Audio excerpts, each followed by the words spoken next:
Reservation bill రాజకీయ దుమారం రేపుతుంది. మంచిర్యాల జిల్లా బీజేపీ కార్యాలయంలో నిర్వహించిన సమావేశానికి బీజేపీ రాష్ట్ర ఉపాధ్యక్షుడు రఘునాథ్ హాజరయ్యారు. కేంద్ర ప్రభుత్వం మహిళా రిజర్వేషన్ బిల్లును ఎంతో ప్రతిష్టాత్మకంగా ప్రవేశపెట్టిందని బీజేపీ రాష్ట్ర ఉపాధ్యక్షుడు రఘునాథ్ అన్నారు. అయితే ఈ బిల్లును లోక్సభలో కాంగ్రెస్ పార్టీ అడ్డుకోవడం దురదృష్టకరమన్నారు. ఇక మహిళల సాధికారతపై కాంగ్రెస్ పార్టీకి నిజమైన చిత్తశుద్ధి లేదని విమర్శించారు. మహిళల హక్కుల విషయంలో కేంద్ర ప్రభుత్వం కట్టుబడి ఉందని, ఈ బిల్లును అమలు చేయడంలో వెనక్కి తగ్గబోదని రఘునాథ్ స్పష్టం చేశారు. ఒక చారిత్రాత్మకమైన బిల్లుని పార్లమెంట్లో కాంగ్రెస్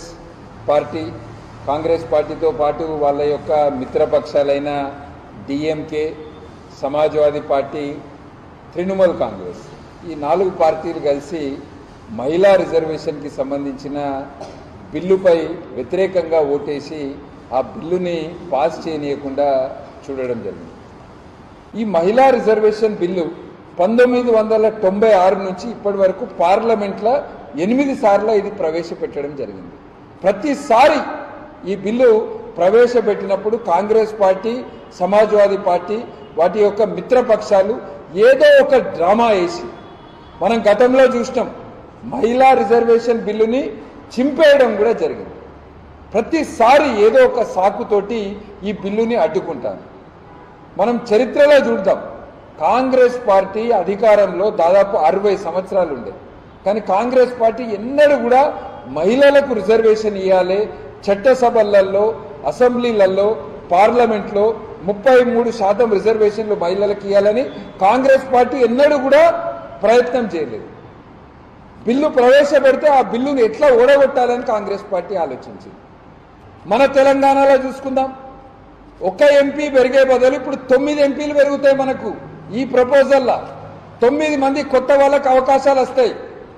ఇప్పుడు 2 మహిళలు మాత్రమే ఎంపీలు ఉన్నారు. కొత్త ప్రపోజల్లో 9 మంది మహిళలకు ఎంపీలు అయ్యే అవకాశం వస్తుంది. ఇప్పుడున్న ఎమ్మెల్యేలలో కేవలం 10 మంది మాత్రమే తెలంగాణలో మహిళలు ఉన్నారు. కొత్త ప్రపోజల్లో కనీసం 60 మంది మహిళలు శాసనసభలో కూర్చుంటారు. తెలంగాణలో పొలిటికల్ టూరిజం నడుస్తుందని బీజేపీ ముఖ్య అధికార ప్రతినిధి ఎన్వి సుభాష్ అన్నారు. సీఎం రేవంత్, మాజీ సీఎం కేసీఆర్ నిర్ణయించుకునే సభలు పెట్టుకున్నారని అన్నారు. ఇక రేవంత్ రెడ్డి, కేసీఆర్ ఇద్దరూ తోడు దొంగలుగా మారారని తెలిపారు. ప్రజల పక్షాన ప్రతిపక్ష నేతగా కేసీఆర్ పోరాటం చేయడానికి బయటకు రారని, ఒక నేతను తమ పార్టీలో చేర్చుకోవడానికి మాత్రం కేసీఆర్ బయటకు రావడం దురదృష్టకరమని అన్నారు. ఇక పార్టీ లబ్ధి కోసమే కేసీఆర్ బయటకు వచ్చి ఒక నేతను ఆహ్వానిస్తున్నారని మండిపడ్డారు. సడన్ గా ఒక ఆలోచన వచ్చి ఉమ్మడి కరీంనగర్ జిల్లాలో పెద్ద ఎత్తున ఒక దిక్కు ముఖ్యమంత్రి, ఒక దిక్కు మాజీ ముఖ్యమంత్రి సభలు పెట్టడం, భారతీయ జనతా పార్టీ ఉత్తర తెలంగాణలో చాలా పటిష్టంగా ఉంది. మన ఇద్దరం కలిసి ఏ విధంగా కూడా ఈ యొక్క భారతీయ జనతా పార్టీ ప్రభంజనాన్ని అడ్డుకోవటందుకు మరి అది అనుకోని పోయినారా, లేకుంటే కోయిన్సిడెన్సా, లేకుంటే స్క్రిప్టెడ్ డ్రామానా, ఒకసారి ప్రజలందరూ కూడా ఆలోచించాల్సిన అవసరం ఉంది. ఎందుకు చెప్తున్నాం అంటే, ఒకటే రోజు ఇద్దరు ముఖ్యమంత్రి, ప్రతిపక్ష నేత చంద్రశేఖరరావు గారు మాజీ ముఖ్యమంత్రి గారు ఇప్పటి వరకు మాజీ అయ్యి ఆల్మోస్ట్ 26 నెలలు అవుతుంది. ఒక సందర్భంలో వారు నేను మాజీ అయినందుకు కారణం ఏంటంటే ప్రజలే, ఇది ప్రజలకు శిక్ష, ప్రజలు ఇచ్చిన తీర్పును కూడా గౌరవించని ఒక దేశంలో ఒక నేత ఉన్నాడంటే కేసీఆర్ గారు. వారు ఎమ్మెల్యేగా గెలిచినారు. 2 మరి నియోజకవర్గం నుంచి పోటీ చేస్తే ఒక నియోజకవర్గం నుంచి మా భారతీయ జనతా పార్టీ అభ్యర్థి అఖండమైన విజయం ఏంటంటే మెజార్టీతో గెలిచి, వీరు ఒకటే నియోజకవర్గం పరిచయమై ప్రతిపక్ష నేతగా ఉండి అసెంబ్లీకు వచ్చేటందుకు కూడా చాలా ఇబ్బంది పడే సందర్భంలో ప్రజలు ఎంతో ఇబ్బంది పడుతుంటే ఇటు కాంగ్రెస్ పార్టీ చేస్తున్న అరాచకాలను, వాళ్ళు ఇచ్చిన హామీలను పక్కన పెట్టేస్తే ఒక ప్రతిపక్ష నేతగా బాధ్యత ఏదైతే తీసుకోవాల్సిన బాధ్యతను కూడా విస్మరించి కేవలం తన రాజకీయ లబ్ధి కోసం వేరే పార్టీ నుంచి ఎవరైతే వస్తారో వారిని ఆహ్వానించేందుకు ఈరోజు ఉమ్మడి కరీంనగర్ జిల్లాలో జగిత్యాల్లో కేసీఆర్ గారు ఏఐను విద్యార్థులు టూల్గా మార్చుకోవాలని సిబిఐ మాజీ జాయింట్ డైరెక్టర్ లక్ష్మీనారాయణ సూచించారు. హైదరాబాద్లో Delhi public school Pallavi group of schools 10వ తరగతి ప్రతిభ పురస్కారాల ప్రధానోత్సవానికి ఆయన హాజరయ్యారు. అత్యుత్తమ మార్కులు సాధించిన విద్యార్థులకు లక్ష్మీనారాయణ సన్మానించారు. విద్యార్థులను మార్కులకే పరిమితం కాకుండా సమాజంపై బాధ్యత కలిగిన పౌరులుగా తీర్చిదిద్దాలని లక్ష్మీనారాయణ పేర్కొన్నారు. మన చదువుతో పాటు రాబోయే కాంపిటేటివ్ ఎగ్జామ్స్ కూడా సైమల్టేనియస్గా ప్రిపేర్ అవ్వడం చాలా జేఈ మెయిన్ కావచ్చు, నీట్ కావచ్చు, క్లాట్ కావచ్చు, సియూఈటీ ఎగ్జామ్ కావచ్చు, ఎన్డీఏ కావచ్చు, వీటన్నిటికీ కూడా ఎగ్జామ్ రాయాలి. కాబట్టి దానికి ఇప్పటి నుంచే మనం ప్రిపేర్ అయితే గొప్ప విజయాలు సాధించవచ్చని పిల్లలకు చెప్పడం జరిగింది. దానితో పాటు పిల్లలకి ఈ 2 సంవత్సరాలు కూడా కొత్తగా ఆర్టిఫిషియల్ ఇంటెలిజెన్స్ అన్న ఒక ప్రమాదం కూడా వచ్చింది. ఎందుకంటే ఆర్టిఫిషియల్ ఇంటెలిజెన్స్ ప్రతి ఒక్కటి దానికి సమాధానాలు ఇస్తుంది. కానీ పిల్లలు ఆర్టిఫిషియల్ ఇంటెలిజెన్స్ని ఒక టూల్గా ఉపయోగించుకోవాలి. లేకుంటే మీ క్వశ్చన్ పేపర్ దానికి ఇచ్చేస్తే అది ఆన్సర్స్ ఇస్తుంది. కానీ మీరు ఆర్టిఫిషియల్ ఇంటెలిజెన్స్ అడగాలి ఏంటంటే ఇండియాలో టఫెస్ట్ క్వశ్చన్ పేపర్ మాకు తయారు చేసి ఇవ్వని అడగాలి. కాళేశ్వరం అవినీతిపై సిబిఐ విచారణ చేపట్టకపోతే ఆందోళన చేస్తామని లేఖ రాసినందుకు కేంద్రంలో కదలిక వచ్చిందన్నారు సీఎం రేవంత్. విచారణకు ఆదేశిస్తారనే భయంతో బీజేపీ నేతల కాళ్లు పట్టుకునేందుకు హరీష్ రావు ఢిల్లీ వెళ్లారని ఆరోపించారు. ఇప్పుడు మా మీద ఎదురుదాడి. మేము ఈ మధ్యకాలంలో రాసిన లేఖ వల్ల కేంద్ర ప్రభుత్వంలో ఒక కదలిక వచ్చి నేను కేంద్ర ప్రభుత్వానికి మిగతా దగ్గరలో కూడా ఒకవేళ మీరు తక్షణమే సిబిఐ విచారణకు ఆదేశం చేయకపోతే తొందరలోనే ఆందోళన కార్యక్రమాన్ని ప్రకటిస్తాం కాళేశ్వరం నుంచి అని చెప్పి వాళ్లకు సమాచారం పంపడం జరిగింది. దాంతో బెంబేలెత్తి ఈరోజు విచారణకు ఆదేశిస్తారేమని చెప్పి హడావిడిగా హరీష్ రావు గారు, వినోద్ రావు గారు ఢిల్లీకి పరిగెత్తి బీజేపీ నాయకుల కాళ్ళు పట్టుకోవడానికి ఈరోజు ఢిల్లీ పర్యటనకు పోయినరు. ఒక పక్కన బ్రహ్మాండం బదలవుతుంది, ఇక జీవన్ రెడ్డి గారు వచ్చారు, మాకు జీవంటోన్ దొరికింది, ఇంకా మా కండలు పెరుగుతాయి, మేము అధికారంలోకి వస్తాం అని ప్రగల్భాలు పలుకుతే అంత పెద్ద జీవంటోన్ మీకు దొరుకుతున్నప్పుడు మీరు ఢిల్లీకి ఎందుకు పరిగెత్తాల్సి వచ్చింది? పొద్దున్నే లేచి చెప్పకుండా నిజంగానే మీరు మీ కేసుల కోసమైనా ఇంకో దానికోసమైనా మీరు ప్రజలు ఎందుకు చెప్పలేదు? ఒక రాజ్యసభ సభ్యుడు, శాసనసభలో ఉపనాయకుడు, ఓ ఇంపార్టెంట్ లీడర్ ఢిల్లీ పర్యటన ఉంటే రహస్యంగా ఎందుకు పెట్టినరు? మీడియా కనిపెట్టి హరీష్ రావు గారు బీజేపీ వాళ్ళని కలవనికపోతున్నాడని మీడియా బయట పెట్టేట వరకు మీరు ఎలాంటి ప్రకటన చేయకుండా గత ఎన్నికల్లో బీఆర్ఎస్ కు అధికారం లేకుండా చేశామని, వచ్చే ఎన్నికల్లో కనీసం కేసీఆర్ కు ప్రతిపక్ష హోదా కూడా లేకుండా చేస్తామని సవాల్ విసిరారు సీఎం రేవంత్ రెడ్డి. 2029 ఎన్నికల్లో నువ్వా నేనా తేల్చుకుందామంటూ ఛాలెంజ్ విసిరారు. తండ్రి, కొడుకు, బిడ్డ ఇలా ముగ్గురు ఫామ్ హౌస్లు కట్టుకున్నారే తప్ప ఏనాడైనా పేదోడికి ఇల్లు కట్టివ్వాలని ఆలోచన వచ్చిందా అంటూ కేసీఆర్ పై ఫైర్ అయ్యారు. దొరల గడిల ముందు పేదలు ఊడిగం చేస్తూ ఎప్పటికీ అలాగే ఉండాలని భావించారంటూ మండిపడ్డారు. కేసీఆర్ చేసిన పాపాలకు చెట్టుకు కట్టేసి కొట్టిన తప్పు లేదంటూ భూపాలపల్లి జిల్లా కాటార మండలంలోని నస్తూరుపల్లిలో ఏర్పాటు చేసిన బహిరంగ సభలో తీవ్ర స్థాయిలో విరుచుకుపడ్డారు సీఎం రేవంత్ రెడ్డి. పేదవాళ్ళు డబుల్ బెడ్రూమ్ ఇల్లు అంటివి, 70 ఇండ్లు వద్దంటివి, కొడుకు కోడలు ఉంటే ఏడ ఉంటారంటివి, అల్లుడు బిడ్డ పండుగ కొత్త ఏడవంటారంటివి, కుక్క పిల్ల గొర్రె పిల్ల ఉంటే ఏడ కట్టేయాలంటివి. నేను అడుగుతున్న ఈడు ఉన్న మా యువకులను, మీ ఊర్లో డబుల్ బెడ్రూమ్ ఇల్లు వచ్చిందా? ఆ దరిద్రుడు మీకు ఇల్లు ఇచ్చిందా? 10 ఏళ్ళు మీకు ఇల్లు ఇవ్వలే కానీ ఎర్రవల్లి ఫామ్ హౌస్ లో 1000 ఎకరాలలో ఆయన గడి నిర్మించుకున్నాడు. జన్వాడలో కొడుకు ఫామ్ హౌస్ నిర్మించుకున్నాడు. మోయినాబాద్ లో తాటి చెట్టు నిర్మించుకున్నది. శంకర్పల్లిలో ఆయన బిడ్డ నిర్మించుకున్నారు ఫామ్ హౌస్. ఉండడానికి గడిగా ప్రగతి భవన్ కట్టుకున్నాడు. వాస్తు సక్క లేదని సచివాలయాన్ని కట్టుకున్నాడు. మీ పేదలకు ఎవరికన్నా ఇల్లు ఇచ్చిండా? సంవత్సరానికి 2 లక్షల ఇల్లు ఇచ్చుంటే కూడా పేదలకు ఈ 10 ఏళ్లలో 20 లక్షల మంది పేదలు ఈ రోజు ఇల్లు కట్టుకునేటోళ్ళు కదా. ఇలా పేదలకు 4 లక్షల 4.5 లక్షల ఇందిరమ్మ ఇల్లు ఇచ్చినందుకు ప్రజాపాలన పోవాలనా? డబుల్ బెడ్రూమ్ ఇళ్లతో మోసం చేసిన పాపాల బైరోడు రావాలనా? ఒక్కసారి ఆలోచన చేయండి మిత్రులారా. ఇల్లే కాదు, ఇల్లాలి కళ్ళల్లో ఆనందం చూడాలని 200 యూనిట్ల ఉచిత కరెంటు ప్రతి ఇంటిలో వెలుగులు నింపినందుకు, పేదవాడి కళ్ళల్లో ఆనందం చూసినందుకు ప్రజాపాలన పోవాలనా? ఇయాల అదే కాదు, మహాలక్ష్మి పథకం ద్వారా ఆడబిడ్డలకు బస్సు ప్రయాణం ఇచ్చినందుకు ఈరోజు ప్రజాపాలన పోవాలనా అని నేను అడుగుతున్న మిత్రులారా. మీరు ఒక్కసారి ఆలోచన చేయండి. ఇల్లు ఇష్టమే, ఇంట్లో కరెంట్ ఇష్టమే, 500 రూపాయలకు సిలిండర్ ఇష్టమే, సన్న బియ్యం ఇచ్చి కడుపు నిండా బువ్వ పెడితే ఇందుకోసం ఈరోజు ప్రజాపాలన పోవాలనా? అంటే ఈ ప్రభుత్వాలు ధరల కూడిగం చేయాలి, గడిల ముందల బానిస బతకాలనా అని నేను అడుగుతున్నా. 1,00,000 కోట్లు, 1,00,000 అంటే 1,00,000.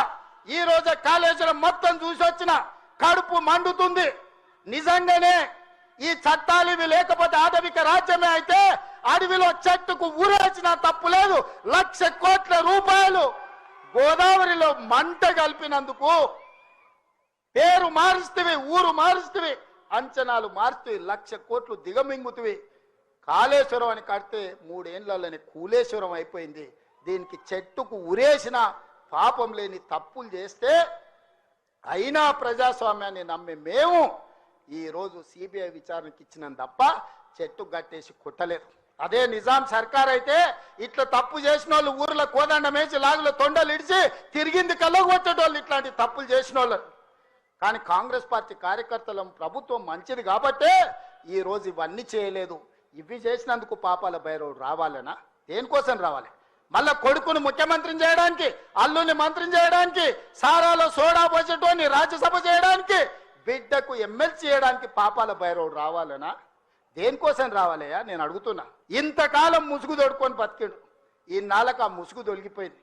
కడుపు నిండా విషమే, విషమున్నోడు ఇవాళ కడుపులో కత్తులు పెట్టుకొని కౌగిలించుకుంటారు.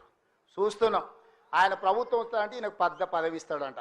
నీకున్న ప్రతిపక్ష హోదా ఊడగొట్టకపోతే నా పేరు మార్చుకుంటా బిడ్డ కేసీఆర్. 2023లో నిన్ను ఓడగొట్టిన, 2024లో నీకు గుండు సున్నా ఇచ్చిన, సర్పంచ్ ఎలక్షన్ లో పాతరేసిన, మున్సిపల్ ఎన్నికల్లో ఉప్పు పాతరేసిన, జూబ్లీ హిల్స్ కంటోన్మెంట్ లో నీకు గోరి కట్టిన, వచ్చేసారి ఆ గోరి మీద మా కాంగ్రెస్ పార్టీ కార్యకర్తలు జెండా ఎగరేస్తారు. ఇదే నా సవాల్ కాంగ్రెస్ పార్టీ కార్యకర్తల తరఫున. చూసుకుందాం కేసీఆర్, నువ్వు నేను వచ్చే ఎన్నికల్లో నువ్వా నేనా? ప్రజా పాలన పాపాల భైరవుడా? ఇవాళ పేదవాళ్ళు డబుల్ బెడ్రూమ్ ఇల్లు అంటివి, 70 ఇండ్లు వద్దంటివి, కొడుకు కోడలు ఉంటే ఆడ ఉంటారంటివి, అల్లుడు బిడ్డ పండుగ కొత్త ఆడ. తెలంగాణ ముఖ్యమంత్రి రేవంత్ రెడ్డిపై ప్రజల్లో వ్యతిరేకత పెరుగుతుందని మాజీ ఎమ్మెల్యే గండ్ర వెంకటరమణారెడ్డి తీవ్రంగా విమర్శించారు. రేవంత్ రెడ్డి యాక్సిడెంటల్ ముఖ్యమంత్రి అంటూ వ్యాఖ్యానించిన ఆయన ప్రజల ఆశీస్సులతో కాకుండా పరిస్థితుల వలన ఆ పదవికి చేరుకున్నారని అన్నారు. ఈ మేరకు జయశంకర్ జిల్లా కేంద్రంలోని బీఆర్ఎస్ పార్టీ కార్యాలయంలో ఏర్పాటు చేసిన మీడియా సమావేశంలో వారు మాట్లాడారు.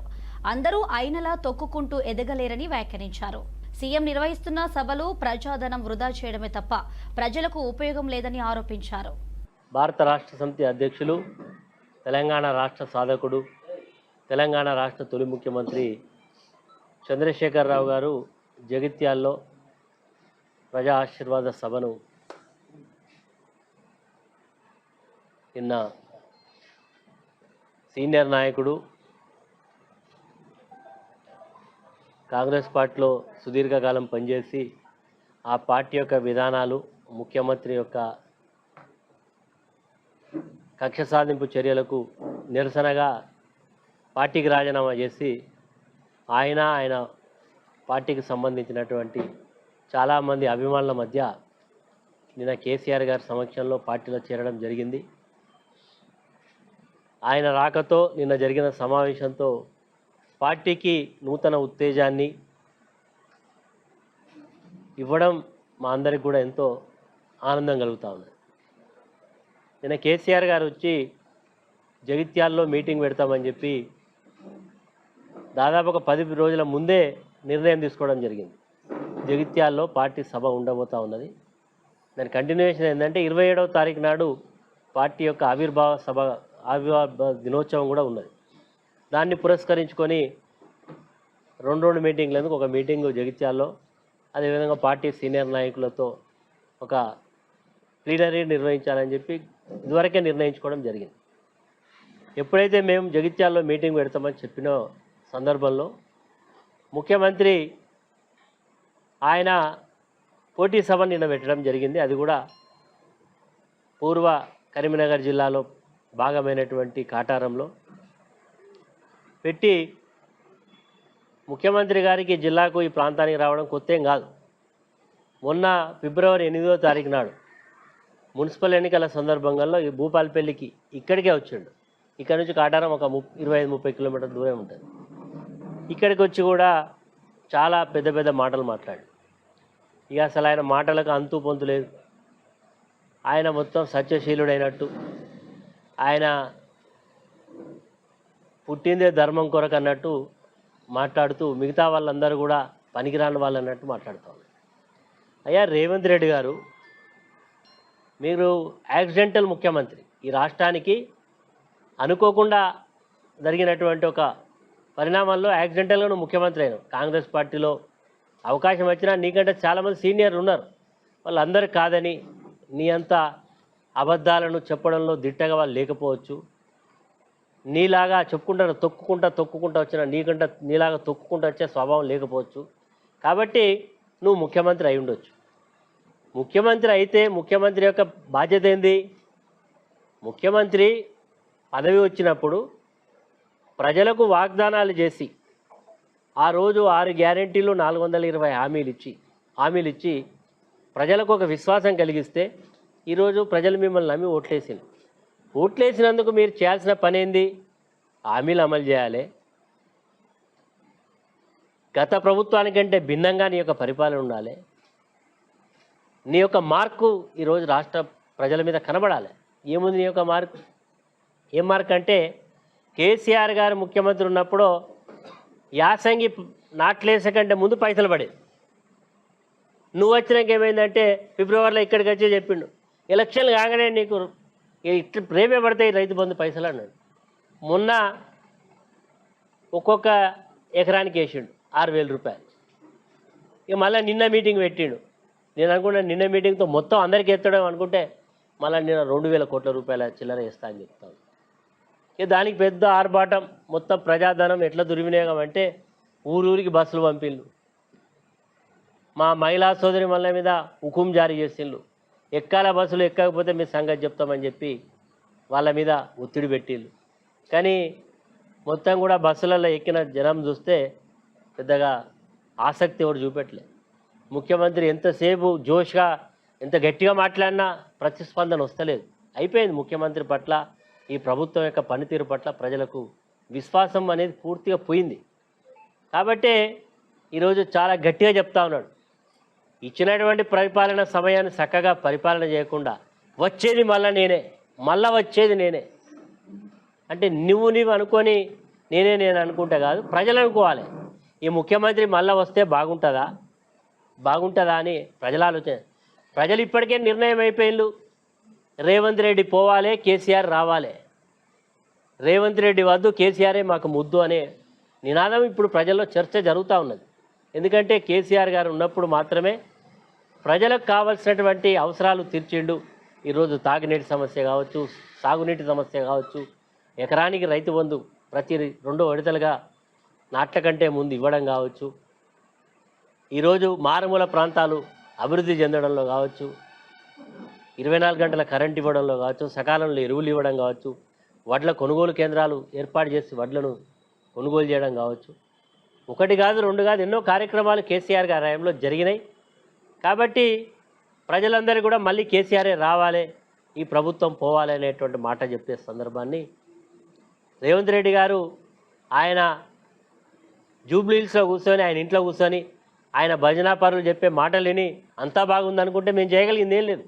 ఒకసారి నువ్వు ప్రజల మధ్యలోకి వచ్చి తిరుగు, ఏమనుకుంటున్నావు నీ పట్ల, నీ ప్రభుత్వం పట్ల ప్రజల యొక్క చర్చ ఏముందో తెలుసుకోవాలి. అది కాకుండా నీకు ఇంటెలిజెన్స్ డిపార్ట్మెంట్ ఉంది, నీ డిపార్ట్మెంట్ ద్వారా తెలుసుకో ఏమనుకుంటున్నారు భూపాలపల్లిలో ప్రజలు ఏమనుకుంటున్నారు. అమెరికా వంటి అగ్రరాజ్యాలు పోరాటాలు నిరసనలో అంబేద్కర్ను స్ఫూర్తిగా తీసుకుంటున్నాయని డాక్టర్ బిఆర్ అంబేద్కర్ విశ్వవిద్యాలయం ఉపకులపతి ఆచార్య గంట చక్రపాణి అన్నారు.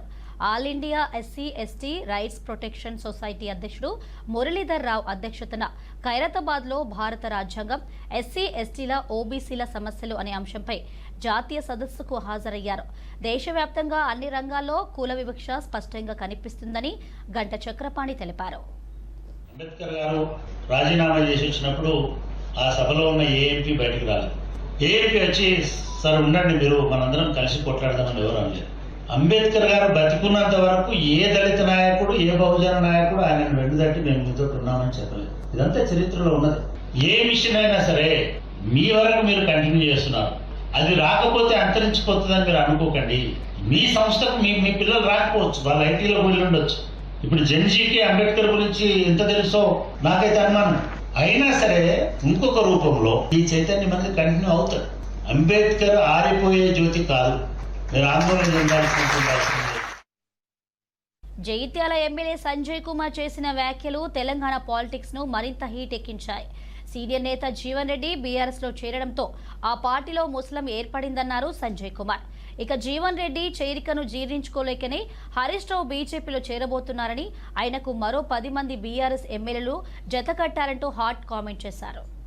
గారు ఈరోజు చేరుతున్న విషయాన్ని రాష్ట్రంలోని ఎంతో మంది బీఆర్ఎస్ నాయకులు, ముఖ్యంగా ఉద్యమకారులు, ఇక్కడ వాళ్ళ మనోభావాలు దెబ్బతిన్నాయి. అసలు తెలంగాణ ఎందుకు అభివృద్ధి చాలన్న వ్యక్తి జీవన్ రెడ్డి గారు. జగిత్యాల ప్రాంతంలో టీఆర్ఎస్ పార్టీని అసలు ఎదగకుండా చేసి అనగదొక్కి ఉద్యమకారులను ఎన్నో రకాలుగా కష్టాలు పెడితే కౌన్సిలర్లకు పోటీ చేయడానికి కూడా ఎవరు రాలేదండి 2014లో. It's a fact. అలాంటి జీవన్ రెడ్డి గారు కాంగ్రెస్ నుంచి బీఆర్ఎస్లోకి వస్తుంటే ఒక ఉద్యమ నాయకుడైన హరీష్ రావు గారు స్వాగతించడానికి, అది కేటీఆర్ గారు ఇంటికెళ్ళి తీసుకొస్తే జగిత్యాల వచ్చినట్టు నాకు కొంత సమాచారం. ఇదే జీవన్ రెడ్డి గారు కేసీఆర్ గారి దగ్గరికి వెళ్ళినప్పుడు కూడా కేటీఆర్ గారు ఉన్నారు కానీ హరీష్ రావు గారు లేదు. కొంత సమాచారం సోషల్ మీడియాలో హరీష్ రావు గారు ఢిల్లీ బయలుదేరి వెళ్తా ఉన్నారు, బీజేపీ నాయకులతో కలవబోతున్నారని చెప్పి సమాచారం వస్తా ఉంది. టీఆర్ఎస్ పార్టీలోని ఎమ్మెల్యేలు అన్నా ఇప్పటికే కైతం వెళ్ళిపోయింది, మన దాంట్లోకి వెళ్ళి చీలికొస్తా ఉంది, మనం ఇంట్లోండే జీవన్ రెడ్డిని ఎదిరిద్దాం, మీరు పోవద్దని చెప్పి కొందరు ఎమ్మెల్యేలు హరీష్ రావు గారిని రిక్వెస్ట్ చేస్తున్నట్టు తెలుస్తా ఉంది. 2.5 ఏళ్ల కాంగ్రెస్ ప్రభుత్వ పాలనలో అన్ని వర్గాల ప్రజలు అసంతృప్తితో ఉన్నారన్నారు బీఆర్ఎస్ అధినేత మాజీ ముఖ్యమంత్రి కేసీఆర్. 420 హామీలు, మరెన్నో మాటలతో అధికారంలోకి వచ్చిన కాంగ్రెస్ నేతలు దోపిడీ తప్ప సాధించింది ఏమీ లేదంటూ ఫైర్ అయ్యారు. జగిత్యాలలో జరిగిన ప్రజా ఆశీర్వాద సభలో ప్రసంగించిన కేసీఆర్ మళ్లీ వచ్చేది బీఆర్ఎస్ ప్రభుత్వమే అన్నారు. తండాలు మారుమూల పల్లెలకు కూడా ప్రతి గ్రామానికి ట్యాబ్ పెట్టి, ప్రతి ఇంట్లో ట్యాబ్ పెట్టి మంచి స్వచ్ఛమైనటువంటి నీళ్ళు తెచ్చింది. 5 ఏళ్ళు నడిచింది, నడవలే. మిషన్ భగీరథ నీళ్ళు పుష్కలంగా రాలే, ఏమైనా రాలేదా? వచ్చినాయా? మరి ఇప్పుడు ఏం రోగం పుట్టింది నాకు అర్థం కాదు. ఇప్పుడు ఎందుకు గుంటుతుంది అది? మరి ఏం చేయాలా? లాగులు వలగదాకా చంపాలే. మంచి మాట కాకపోతే ఏం చేస్తారు? మంచిగా కట్నే ఇల్లు పెట్టిపోయి కదా, 5 ఏళ్ళు నడిచింది కదా, మరి మీకేం మరి వచ్చింది నాకు అర్థం కాదు. ఇంత పొడుగు మాటలు మాట్లాడుతుందా? అడ్డం పొడుగు మాట్లాడుతుందా? పొద్దున్న లేతే కేసీఆర్ చావాలి, నువ్వు 1000 జన్మలు ఇచ్చినా నేను చావనా కొడుకు అనుకుంటున్నావు. వారం రోజుల్లోనే వచ్చే రైతు బంధు నెలకొకసారి ఇస్తున్నారని కేసీఆర్ విమర్శించారు. రుణమాఫీ పేరుతో రైతులకు హామీలు ఇచ్చి ద్రోహం చేశారని మండిపడ్డారు. పంటలకు బోనస్ ఇస్తామని బోగస్ మాటలు చెప్పారని ఫైర్ అయ్యారు. మొక్కలను కూడా కొనకుండా రైతులను మభ్యపెడుతున్నారని ఆరోపించారు. కాంగ్రెస్ ప్రభుత్వం వచ్చాక చేనేత కార్మికుల ఆత్మహత్యలు మొదలయ్యాయని చెప్పుకొచ్చారు కేసీఆర్. రాష్ట్ర ఆర్థిక పరిస్థితి పడిపోయింది, మంచినీళ్ళకు గోసపడాలి, రైతాంగం అన్నిటికీ గోసపడాలి. ఇవాళ మక్కలండి, మక్కలు వచ్చినాయి, పెడితే కొంటమని చెప్పి, కొనకపోతే కొనమని చెప్పుని. ఈ శాతకాన్ని దొంగతనం ఎందుకు? లోపల అధికారులకేమో కొనకూడదని చెప్తుంది, మీది కొంటమని చెప్తుంది. మక్కలు కొనే ధీమా ఉందా? ఇవాళ కొంటుండ్రా? వడ్లు కొంటుండ్రా? కొనకపోగా మళ్ళీ ఇంకా బోనస్ ఇస్తామని ఒక బోగస్ మాట. ఎవరికైనా నచ్చిన బోనస్ వస్తుందా? వాటిదే బోనస్, అంత బోగస్. ఈ విధంగా పంట వేసిన కాడి నుంచి పంట కొనుగోలు దాకా బీఆర్ఎస్ ప్రభుత్వం అన్న నిలబడి రైతులకు తోడుగా నిలబడ్డది, రైతులను ఆదుకున్నది, ధాన్యం తడిసిపోతే కూడా కొన్నది. కానీ ఇలా రైతాంగం అంతా ఆగమాగం. రైతు బంధు ఎప్పుడవుతుందో తెలియదు, ధాన్యం కొనరో తెలియదు, కొంటే పైసలు తొందరగా వస్తాయో రావో తెలియదు. చాలా సతమతమవుతున్నారు. రైతులను మాట్లాడితే చాలా తప్పు చేసుకున్నాం సార్, పొరపాటు అయిపోయింది అని బాధపడుతున్నారు. చేనేత కార్మికులు మంచిగా ఉండ్రి, మళ్ళీ వాళ్ళ ఆత్మహత్యలు స్టార్ట్ అవుతున్నాయి. వాళ్ళకి ఇచ్చే ఆర్డర్లన్నీ బంద్ చేసిండ్రు. ఇంకెవరికి ఇస్తారట కమిషన్ల కోసం. ఇది ఫీజు రియంబర్స్మెంట్ అనే స్కీమ్ మంచి లాభం జరిగింది. నేను దాన్ని కొనసాగించిన. ఇలా మొత్తం బీసీలకు ఎస్సీలకు పిల్లలందరికీ ఫీజు రియంబర్స్మెంట్ రాక 10-12 వేల కోట్ల బకాయిలు పెడితే వాళ్ళు ఆగం, వాళ్ళు రోడ్న పడరు. కోర్టుకు పోతే పిల్లల దగ్గర వసూలు చేసుకోని చెప్పి కోర్టులు చెప్తా ఉన్నాయి. వాళ్ళ గతి ఏం కావాలి? ఇప్పుడు ఎవరిని కదిలిచ్చినా ఈ రాష్ట్రంలో ఎవరిని మాట్లాడించినా, ఒక విద్యార్థిని మాట్లాడినా, ఒక రిటైర్డ్ అయిన ఉద్యోగిని మాట్లాడినా, పనిచేస్తున్న ఉద్యోగిని మాట్లాడినా, రైతాంగంతో మాట్లాడినా ప్రతి వాడు అసంతృప్తి, ఒక బాధ, మాకేదో అన్యాయం జరిగినటువంటి పరిస్థితిలో మాట్లాడుతూ ఉన్నారు. అద్భుతంగా ఉన్న సింగరేణి నాశనం చేసి ఇలా బొగ్గులకు స్కామ్, సివిల్ సప్లైస్ల స్కామ్, మొత్తం అని కూడా స్కామ్లు, దోపిడీ తప్ప ప్రజలకు పనిచేసే పరిస్థితి లేదు. మరి ఏం జరగాల?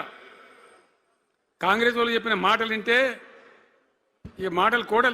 మేడిగడ్డ బ్యారేజ్ పునరుద్ధరణలో ఎన్డీఎస్ఏ సిఫారసుల ప్రకారమే ముందుకు వెళ్లాలని ముఖ్యమంత్రి రేవంత్ రెడ్డి సూచించారు. మేడిగడ్డ బ్యారేజ్ ని సందర్శించిన తర్వాత అధికారులతో సమీక్షించారు.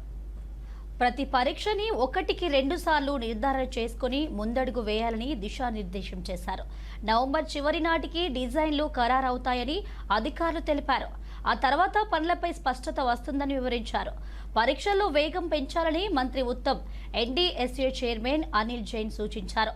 మేడిగడ్డ బ్యారేజ్ వద్ద చేసే ప్రతి పరీక్షని 1-2 సార్లు నిర్ధారణ చేసుకుని ముందడుగు వేయాలని ముఖ్యమంత్రి రేవంత్ రెడ్డి ప్రాజెక్టు ఇంజనీర్లు, నిర్మాణ సంస్థలు, పరీక్షలు చేస్తున్న ఏజెన్సీలకు సూచించారు. బ్యారేజ్ పునరుద్ధరణలో భాగంగా జరుగుతున్న పలు రకాల పరీక్షలను సీఎం పరిశీలించిన తర్వాత అధికారులతో సమీక్షించారు.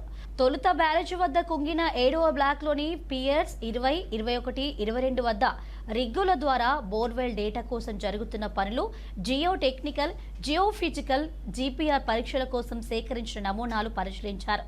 వాటిని పూణేలోని centre for water and power research సంస్థకు పంపుతామని, ల్యాబ్లో పరిశీలన తర్వాత బ్యారేజీ డ్యామేజీపై స్పష్టత వస్తుందని national dam safety authority NDSA chairman Anil Jain సహా అధికారులు సీఎంకు వివరించారు. డ్రోన్ బేస్డ్ జీపీఆర్ పరీక్షకు సంబంధించి వివరాలు సీఎంకు చెబుతూ ఆ పరీక్ష ద్వారా 20 నుంచి 30 మీటర్ల లోతు వరకు పియర్స్ వద్ద నేల స్వభావాన్ని తెలుసుకోవచ్చని తెలిపారు. డ్రోన్ పనితీరును ప్రయోగాత్మకంగా సీఎం రేవంత్ రెడ్డికి వివరించారు. క్రాస్ హోల్ సెస్మిక్ టెస్ట్ వివరాలను ముఖ్యమంత్రి తెలుసుకున్నారు. ప్రతి సందర్భంలోనూ పరీక్షల ఖచ్చితత్వం ఎంత అని రేవంత్ ఆరా తీశారు. మేడిగడ్డ అన్నారం సుందిళ్ల లోపాలపై ఎలా ముందుకు వెళ్లాలో స్పష్టత వచ్చిందని, సమస్యను అర్థం చేసుకోవడమే సగం పరిష్కారమని అధికారుల సమీక్షలో ముఖ్యమంత్రి రేవంత్ రెడ్డి తెలిపారు. సేకరించిన నమూనాలతో వచ్చిన ఫలితాల ఆధారంగానే పనులు చేయాలని, ఎన్డీఎస్ఏ మార్గదర్శకాలకు అనుగుణంగా ముందుకు వెళ్లాలని, ప్రతి పనికి వారి ఆమోదం ఉండాలని సూచించారు. ఎన్డీఎస్ఏ సిఫారసులు ఇప్పటి వరకు చేసిన పరీక్షలు మిగిలినవి ఏ దశలో ఉన్నాయో అధికారులు వివరించగా, పూర్తి చేయడానికి ఏ పరీక్షకు ఎంత సమయం పడుతుంది, ఎన్ని బోర్లు బ్యారేజ్ల వద్దకు తరలించాలని సీఎం అడిగి తెలుసుకున్నారు. ఇప్పటికే రిగ్గులు బ్యారేజ్ల వద్దకు వచ్చాయని, నెలాఖరు వరకు 100 రిగ్గులు పనిచేస్తాయని అధికారులు వివరించారు. Medigadda barrage Jio physical, geo technical పరీక్షలు మే వరకు పూర్తవుతాయని, జూన్ 15 కల్లా సిడబ్ల్యూఆర్ఎస్ ఫలితాలు వస్తాయని, వెంటనే డిజైన్ల పని ప్రారంభించి అక్టోబర్ వరకు పూర్తి చేస్తామని వివరించారు. Hydraulic 2D model studies November 15 కల్లా పూర్తవుతాయని, నవంబర్ చివరికి డిజైన్లను సిడబ్ల్యూసి ఆమోదించడంతో సహా అన్ని పనులపై స్పష్టత వస్తుందని అధికారులు చెప్పారు. సింకేట్స్ ఫైల్స్ దెబ్బతిన్నాయని, అనివార్యంగా వాటిని మార్చాల్సి ఉంటుందని డిజైనర్ కన్సల్టెన్సీ సంస్థ ప్రతినిధి పేర్కొనగా, పరీక్షలు పూర్తి చేయకుండానే ఎలా నిర్ధారణకు వచ్చారని, సగం చేయవద్దని ముఖ్యమంత్రి సూచించారు. 2023 అక్టోబర్లో మేడిగడ్డ బ్యారేజీ కుంగి 7వ బ్లాక్ పియర్స్ లో భారీ పగులు ఏర్పడినప్పటి నుంచి జరిగిన పరిణామాలను అధికారులు సీఎంకు వివరించారు.